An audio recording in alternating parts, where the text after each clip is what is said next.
I did not remember how mind blowing the ending to Watchmen is. The villain of the whole story is Ozymandias. People will tell you, oh, I don't think he's really a villain. No, Ozymandias is a villain. He is a narcissistic sociopath. No question about it. There's no argument. He literally tried to put a weapon of mass destruction to try to wipe out New York in the movie.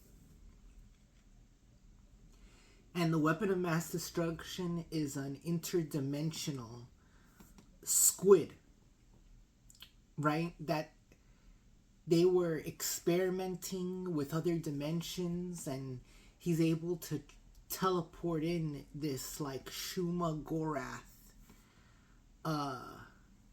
huge squid that also gives off this like nuclear blast of sorts.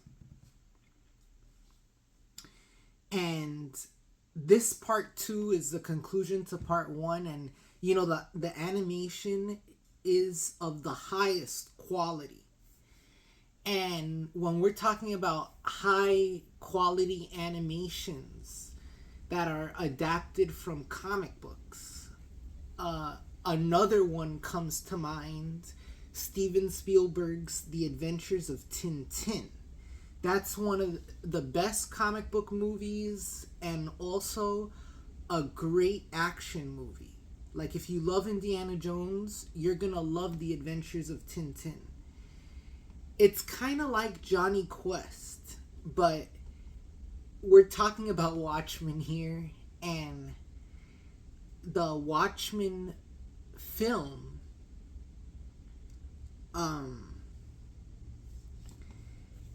it brings the art from the comic, right? When you're reading the graphic novel, Dave Gibbons' art, these chapter 1 and chapter 2, it brings his art to life. And they did a good job of incorporating the side stories, and you know, I just love the comic. I love the comic book. So it's definitely one of the best written comic book stories. But the ending, I didn't remember how mind-blowing the ending was, because it's complicated.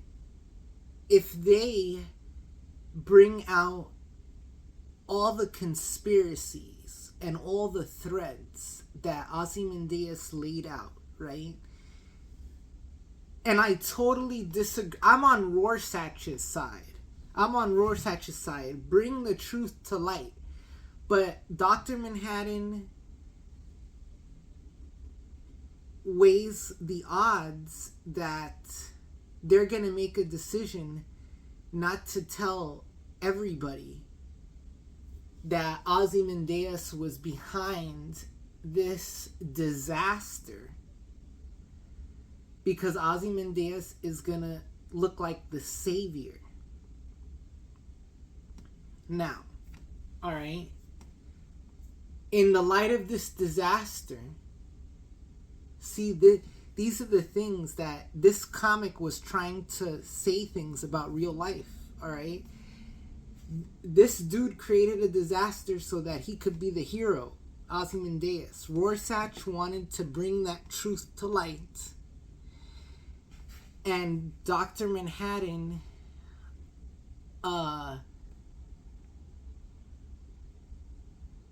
says it's better for the human race that the truth doesn't come to light, and that Ozymandias is in control of the world, because it would be better control under him than if you told the truth.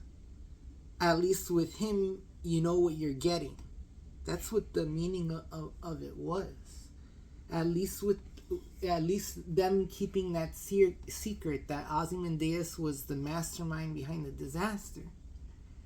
Keeping that a secret and keeping him as basically the leader of the world.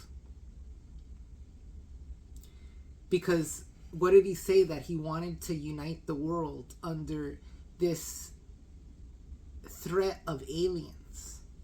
Alright? And he basically wanted to be the hero.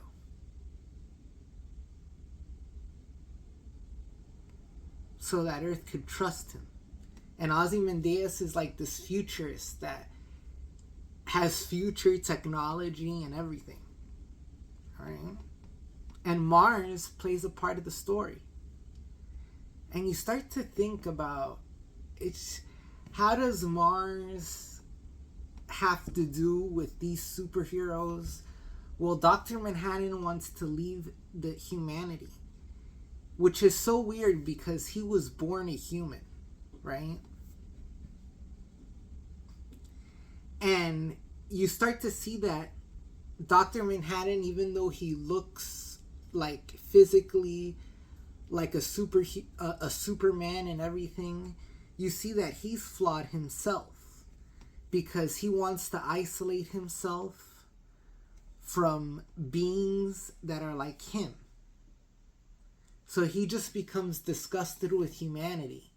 But then he changes his mind at the end.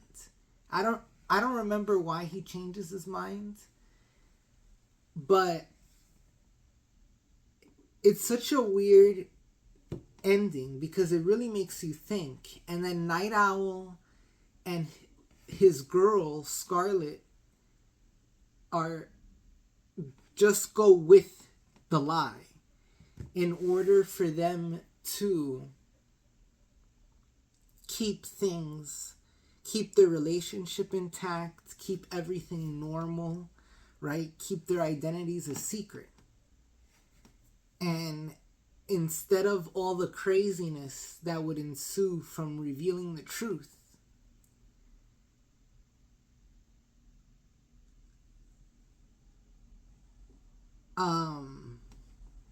maybe they did make the right decision of keeping it a secret.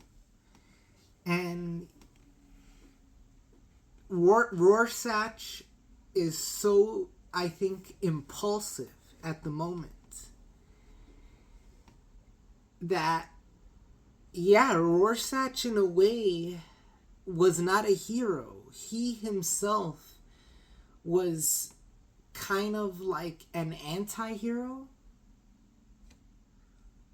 because over his friendship, and he didn't want to listen to anybody else and just reveal the truth.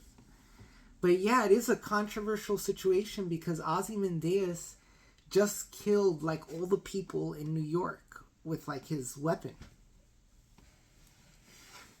So the ending really makes you think of Watchmen, right? And I didn't remember how mind-blowing and great the ending was and controversial. The ending is. So I definitely have to reread the comic because I had read the comic like 10 years ago, 10 years back. And